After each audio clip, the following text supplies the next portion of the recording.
yun. So, nakatutok na agad yung, eto. Ako na hawak sa gaya. Okay, kayo na po. O yan, yan yun. Sa kanila po, nakaano yan ha, sa kanilang dalawa. Okay? Sa'yo, ikaw pala, ikaw. Huwag na, unang lalabas, wala na. Ito yung isang saglit lang to. Makuha lang ng tao na bakit ka loyal sa kanya. Okay? Yun lang ang point nito. Okay? Huwag na mag-exit. Dito na, as in dito na kayo. As in dito na. May mapatay electric fan? Oo, patayin nyo lahat kung ano yung mga nag-iingay dyan.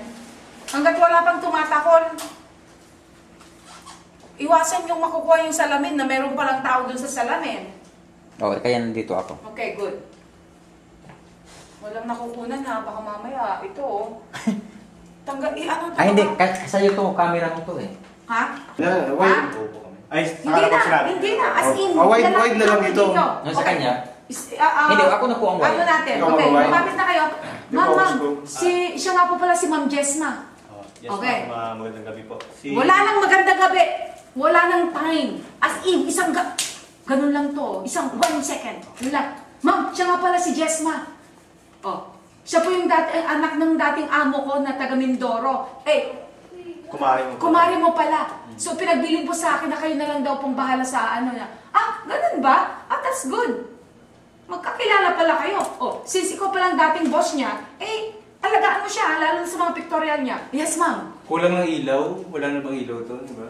Wala, kundi rin na yan. Sa akin, okay na ako sa ilaw. Ito, hindi maganda ilaw niya eh. Ha? Hindi, ano po, Doc, sa ano kayo? Ang ginagawa ko dyan, exposure compensation. Itaas konti.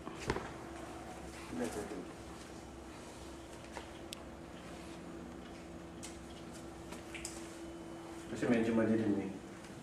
Sa akin, So, kahit hindi ka na magsasalita, Jasma ha, siya lang. Moment lang niya ito, isang iglap lang. Kasi wala na tayong kasi kung marami pang checheborek, hindi ko na kailangan. Wala na, as in. puno na. Puno na talaga. Yung isa't kalahating oras. Kaya nga, abutin nga ito ng 2 oras eh. Wala tayong choice. Aabot itong 2 oras kasi we are having a movie, doing a movie. With sponsors. Diba? Oo. O ano, may... Medyo pangating na. Doc, dito lang, hindi na kailangan yun. Hindi, kuha na. Kuha na konti lang. Lalapit natin na konti. Oo, hindi po. Talagang as in, mukha ko lang po. Hindi sige. ko kailangan yung iba. Yan, kuha na. Tingnan mo nga.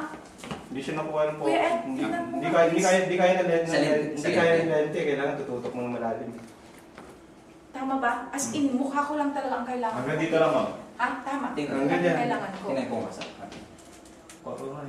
Ilapit ka rin. Ilalapit mo na lang. Kuha ko. Ang mangyayari, baka makuha. Hindi mo Check mo lang. Check mo lang. Hanggang dyan na lang. Dito na lang ako. Pwede yun. Hanggang ganyan. Ganyan. Pagpasok ko ng ganyan, dyan na lang ang cut. Okay, dito na kayo. Wala na yung entra pa kayo. Hindi. Dito na. As in, pumwesto na kayo. Boses na lang kailangan ko. Wala na yung reaction. Wala na yung pupunta pa kayo. Wala. As in. Okay? Lapit pa. As in, lapit pa. Okay. Dito ha. Ito ang ano niya. Pero kunan mo silang dalawa. Okay? Okay. As in, mukha lang. As in, mukha lang. Hindi ko na kailangan yung mga background, The same din dito. Hindi ko na kailangan background, kundi dito lang. Okay. Okay? Sa akin, okay na. Right. Ay, ma'am, si Ma'am Jesma nga po pala. Anak po nung dati kong mga amo na kumari niyo po pala. Talaga? Yung kumare kong sa Mindoro? Ikaw na ba yun? Naku, laki na pala ng inaanak ko!